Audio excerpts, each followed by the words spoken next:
Hi everyone, my name is Dr. Venkatesh, and this is a NEET SS 2024 recall, which I gave. I am also preparing for NEET SS 2025, and I thought that sharing these recalls will help so that we can revise together and keep my studies on track. So what I observed in this exam was that most questions, मतलब majority of questions were asked from neonatology, oncology, cardiology, and kind of gastro and hepatology. These were overrepresented. Cardiology was actually kind of tough, and rest were routine questions. Endo was kind of less, and rest was a balanced paper. So let us see. Okay, and we are since prevents us from sharing the exact questions, so I will be sharing the topics and not exact questions. So from neonatology, they have asked case scenario from congenital diaphragmatic hernia. There was a question on CPAP failure, that a preterm was there and then was put on CPAP and CPAP failed. So what will be the next step? There was a NEC scoring. It's not NEC Ballard scoring. It was NEC scoring, and also Ballard scoring was asked. These were two separate questions. Somehow I have compiled it in one. Okay. And then Sarnat and Sarnat staging was also asked. Papillae grading of intraventricular hemorrhage in neonates, ultrasound grading was asked. Pritchell score, which is a score for neonatal neurological examination, scoring was asked. The formula for partial exchange transfusion was asked. Target PCV was given and PCV was given, and you had to calculate how much blood it needs. NEC triad clinical scenario based question was there. In NRP, it's not behavior. NRP dose of adrenaline was asked. Dose of vitamin K in an 890 gram neonate was asked. Dose based questions were there. And there was a clinical scenario from hemorrhagic disease of newborn. And there was a question of birth vaccination, what will give in a 1.9 kg newborn. This was a atypical topic, hyperklepsia, and there were routine topics like causes of EONS, and there was a question on conjunctivitis, neonate with conjunctivitis and pneumonia, and gram stain was negative. There was a negative gram stain bacteria. So what was that? Answer was probably chlamydia, I believe. There was also a question on hearing assessment in kernicterus. Another NRP question was there, in which heart rate was 100 and labored breathing was present. So what will be the next step?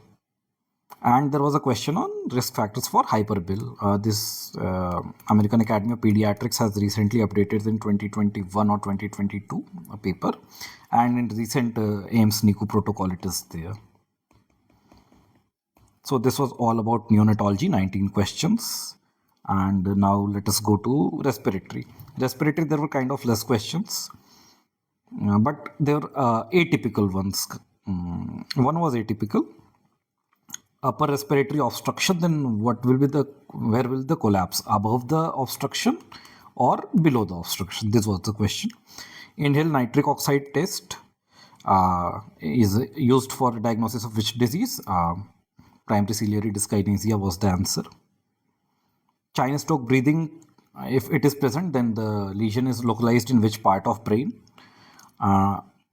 And there was a clear case-based scenario on a stridor, and there was a question of what is pathological finding in plastic bronchitis biopsy.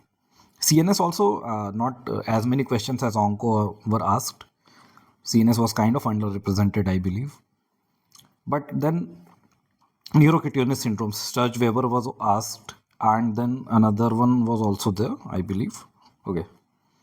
Then there was a Lissencephaly neural tube defect imaging, that buttock dimple is present within this range, and then should you go for an imaging or not go for an imaging? This was the question. There was an image based question, an MRI of Lissencephaly probably. Then there was a management of raised ICP, and there was another question in which I am confused. There was a 10-year-old female with multiple types of seizures and behavioral dysregulation, and oligoclonal bands were present in CSF.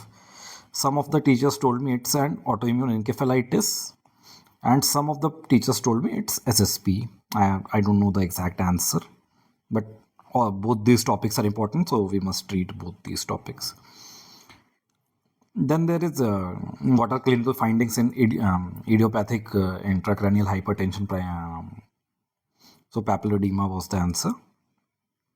Then there was a question on recent advances treatment of spinal muscular atrophy. Nusinersen, this is a drug kind of every recent advance question. Everybody who is studying recent advances must have come across it.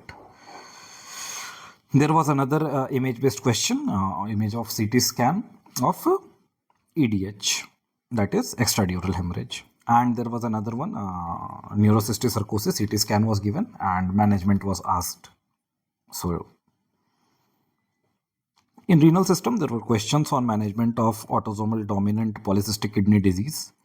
There was a question on congenital nephrotic syndrome, which gene causes. This was an atypical question. I don't know the answer. I was not able to find any reference for this. In posterior valve fulguration, which is the most common electrolyte abnormality. Then lupus nephritis grading. This is a high-yield topic, comes everywhere, I believe. I have given a FNB, I have given a INISS, I have given this NEET, and I think in 2 of them I had this question. Then there was a question with a patient who has PSGN and presents with seizure. So what is the probable diagnosis, and then its press, obviously. This was a case-based question. There was another question on diabetes insipidus, that there is a head injury, polyuria and borderline hypernatremia. What is probable diagnosis? So this is also a high topic, SIADH versus DI. This is versus cerebral salt wasting. This is a high yield table we must look for from Nelson. Now, there was another question, what is the cause of hyperkalemia in CKD? Answer was hyporenemic hyperaldosteronism. Then there was a question on indications of dialysis, at what GFR we should start and dialysis. Then there was a case-based scenario on distal RTA, lab values were given, and then you had to take, find the diagnosis. Then there was a crystal in urine. Probably it was a calcium oxalate crystal. So urine crystals images we need to see. And then this HUS. This is another high-yield topic. It has been asked 2-3 questions were there from HUS. I don't remember all. One was that antibiotic which should be avoided in certain diarrheas which may precipitate HUS. Critical care, kind of less questions were there. One was on Venturi mask, how much oxygen it delivers or something. Then there was on central capillary wedge pressure in shock, in which type of shock it is decreased. And then there was electrolyte abnormality post blood transfusion in thalassemia, probably it's hyperkalemia. And there was a question, a case scenario. I don't know remember the exact scenario, but it was options were methylxanthine poisoning, aspirin poisoning, and 2 other were easily rule outable. So we need to read this poisoning. This was atypical. Usually we don't read, but we need to read methylxanthine and aspirin also. Genetics, we had 2 questions. One was on mucopolysaccharidosis and another was on Klinefelter. Downs was there, but it was primary oncology based, that on AML in Downs we will come to there. Endocrine, there was kind of less, I believe, because endocrine is a big topic. But there were 3 questions. One was on hypopituitarism, and another one was on if a patient is on vasopressin therapy, what should we monitor? And then third one was PTH, it's not PTH.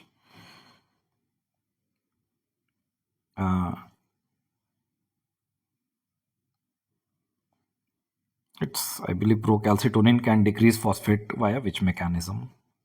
I don't remember the exact question. Sorry, it was parathormone can decrease PTH via which mechanism? There was a image-based question directly picked from Nelson. The Marcus gun pupil question, if you look in neurology, examination part of Nelson, you will find this image. Now in rheumatology, there were HSP. Two questions were there. One was image based. There was a purpura on the legs and something like that. And another one is a diagnostic criteria. Two questions were there.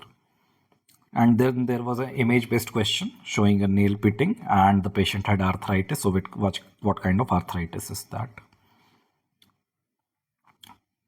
There was a question on a previous sibling with lupus. So what to avoid in mother?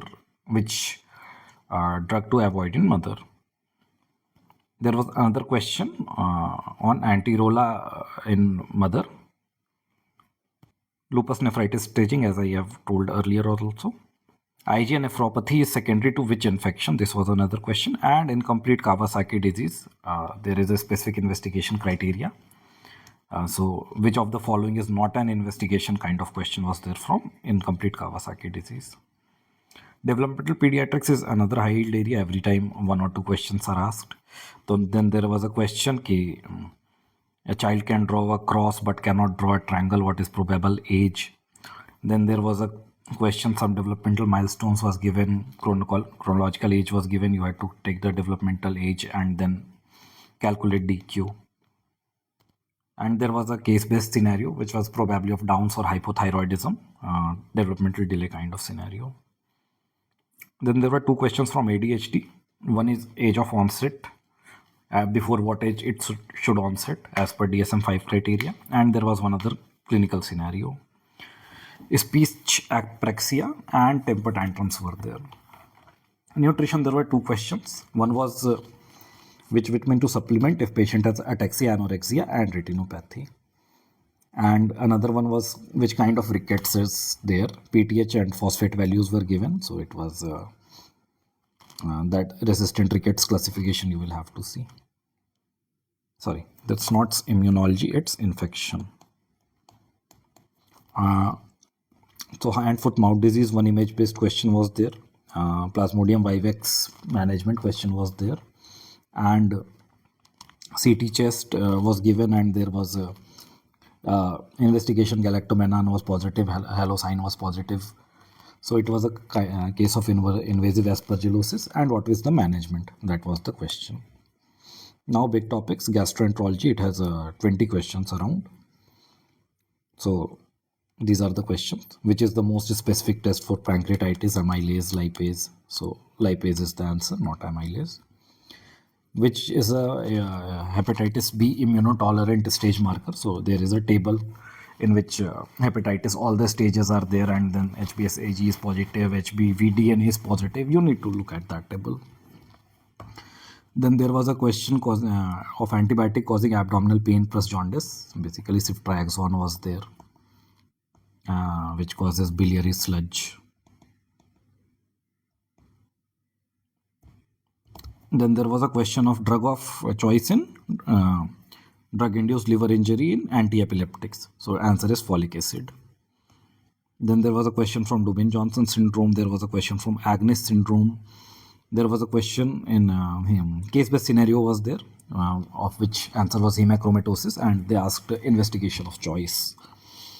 Neonatal cholestasis case-based question was there, and then they asked what is the dose of vitamin K in cases of neonatal cholestasis.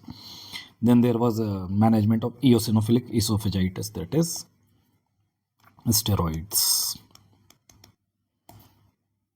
Then there was an X-ray of foreign body in the stomach, and there was a case scenario and further management kind of thing. It was coin, but button battery is also asked sometimes. So there is our guidelines, probably 2021 is Pagan guidelines for foreign body. You need to look at that. Intussusception, there were two questions. One was most common location and another was investigation of choice.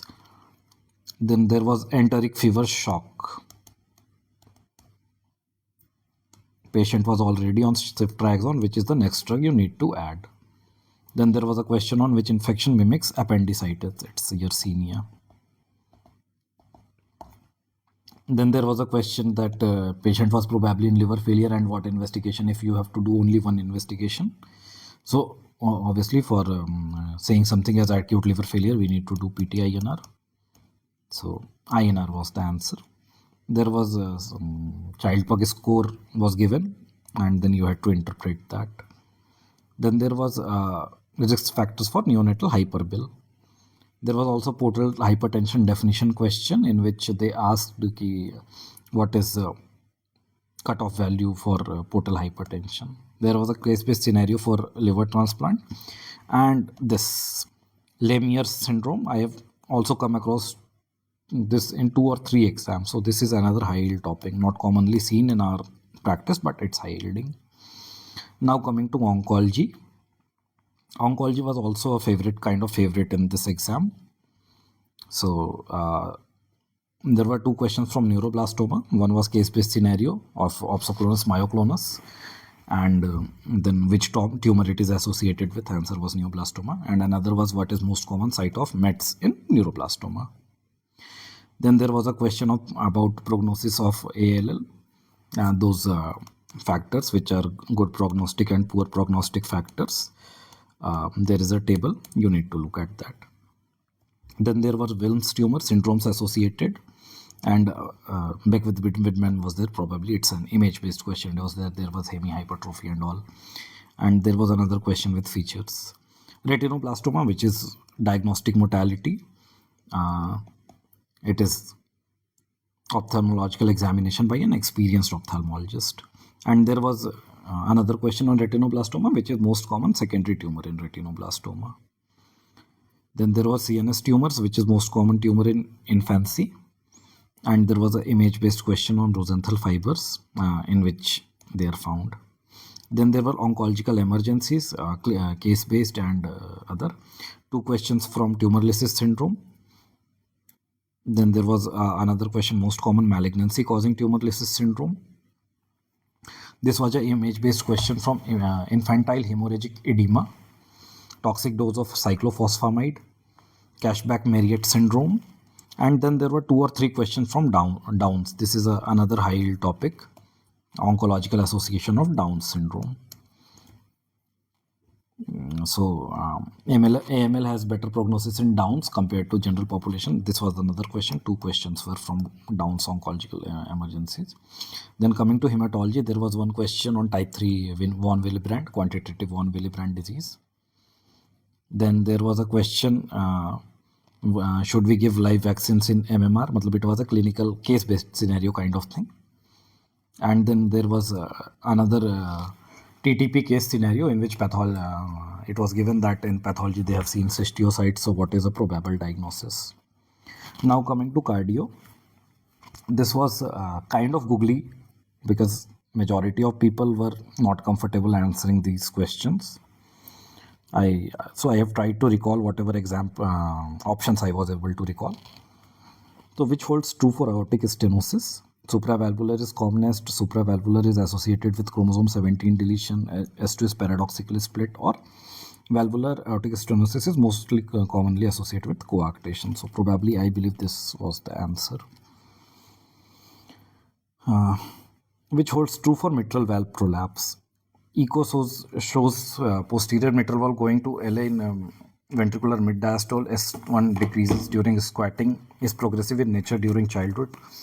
Antibiotic prophylaxis needs to be given. I don't know the answer, and I think I have. If you know the answer, please comment and give me the references. Which is true for VSD, subpulmonic VSD, which is associated with. So I think answer was, it is associated with pulmonary stenosis. Then there was a question on fetal circulation. I was not able to recall all the options, but this is a high yield topic and you need to read this in detail. Then there was a question on PDA, and there was a embryology, heart embryology. Okay, what is signal for looping of during cardiac development? So it is asymmetrical signaling is the answer. So cardiac embryology is another high yield topic. Then there were questions from ASD, which holds true false kind of question was there. Then ECG findings were given, and we had to diagnose what was it. It was Al-Kappa ECG findings. Al Kappa you will see only in, matlab, it is a high yield question. For ECG, you need it for to read for your DNB OSCEs or any OSCE. Image-based question is kind of common from Al Kappa. Then there was a question on HOCM management. Propanolol was the answer. Then there was another ECG. Probably it was SVT and management kind of question was asked. Then there was another case-based scenario ki, what it is, neonate develops shock on second day. Prepartum, postpartum, matlab prenatal period and postnatal period were normal. So what is the cause? So it is a duct-dependent lesion, obviously, on second day if it is happening. Another question was that there is a whiteout lung. What is not associated with this? So RDS is associated, pulmonary hypertension is associated, obstructed TAPVC is not associated. Sorry, unobstructed TAPVC is not associated, obstructed is associated. So there was another question, there is cyanotic newborn and ECG is showing left axis deviation. So what is a probable diagnosis? Upper airway obstruction can be caused by pulmonary ring, right aortic arch, or apparent right subclavian artery. So I believe apparent right subclavian artery is the answer. And there was another question, ki a 14-year-old child brought to school by a sports teacher with cyanosis and breathing on exertion, and there is a silent precordium. So I think Eisenmenger was the answer. And the last recall, neonatal ECG, we know that it is not adult pattern. If adult pattern is present in neonatal ECG, so it signifies left ventricular hypertrophy. So these are around 120 to 130 questions which I was able to recall. So thank you. Hope it helped. And I think this will help you to structure your revision. And if you found this helpful, please like, subscribe, and share with your friends. You can also join my Telegram channel for more resources like this. Link will be in the description. Thank you. All the best for your prep.